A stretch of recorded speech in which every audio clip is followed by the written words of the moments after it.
Next, we have an article by Ganley et al. In 2000. So they took this a step further. So basically, they were looking at knee flexion and loading on meniscal healing, and it was in cadavers, right?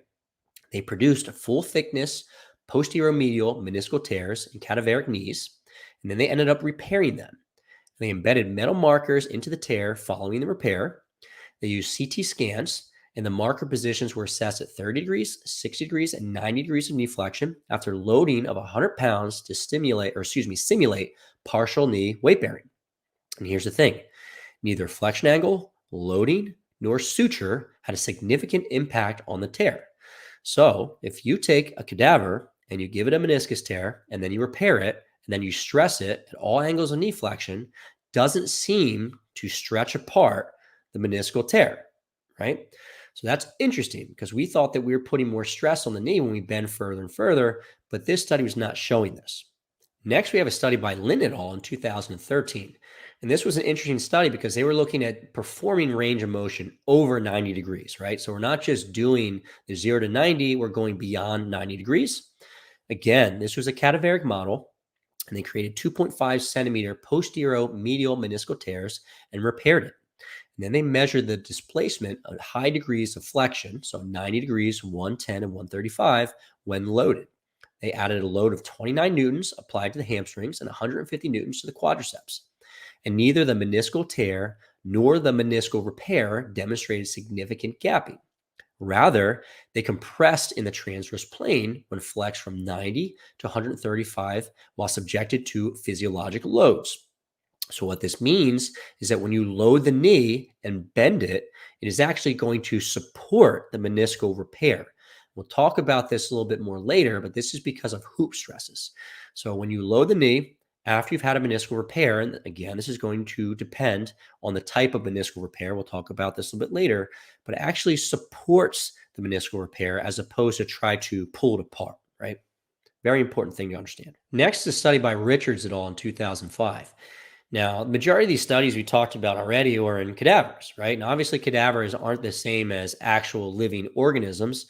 So this study seeks to answer what happens in an actual living organism, not in humans though. This is actually in pigs. So they're looking at pigs with meniscus repairs. And they were weight bearing in varying degrees of knee flexion. And they found the same thing as in the other studies. Weight bearing actually stabilized the repair.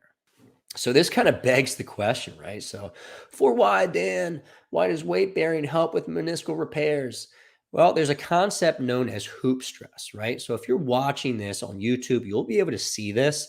If you're listening to the podcast version of this, I recommend at some point heading over to YouTube so you can see what I'm talking about here.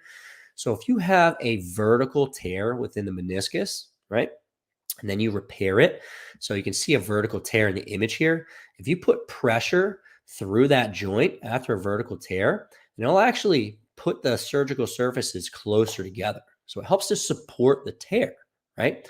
So what we're finding in all these studies, if you have a vertical repair, which is basically the majority of most meniscal repairs, if you weight bear on that, the hoop stress is actually going to help to support the meniscal repair, right? However, if you have a radial tear, which is a different type of tear, you can see the radial tear. It would be considered the transverse tear on the bottom left of this image here. If you weight bear on that, you could actually split the tear apart by weight bearing, which is probably going to influence when we incorporate more exercise for these folks. We'll talk a bit more about this later. Suffice to say, we don't have enough research, but this is the idea. So here's what I want you to do next, guys. If you enjoyed this video so far, I have an entire course. It's free. It's called the Fitness Pain-Free Mini Course. And we go over 3 lessons. Going to help you take a lot of this information that we went over so far and put it into practice. The first lecture is called Why We Need a Better System. So first and foremost, the way we treat fitness individuals, all right, athletic people in the gym from a physical therapy perspective is pretty much broke, okay? So we need a better system to serve the folks that are in the gym that get hurt, they want to get back to training, all right? Lecture number 2 is called 7 Reasons Why People Get Hurt in the Gym. And essentially, we have to know the reasons why people get hurt in the gym so we can keep them safe in the future, right? And when they get hurt, we have to know why and how to get them back to training in the gym. Okay, so a thorough understanding of this is very, very important. I actually have a really cool infographic that goes along with this lecture that you get for free as well. And lastly, we go over a case study of how to get someone out of pain and back to training.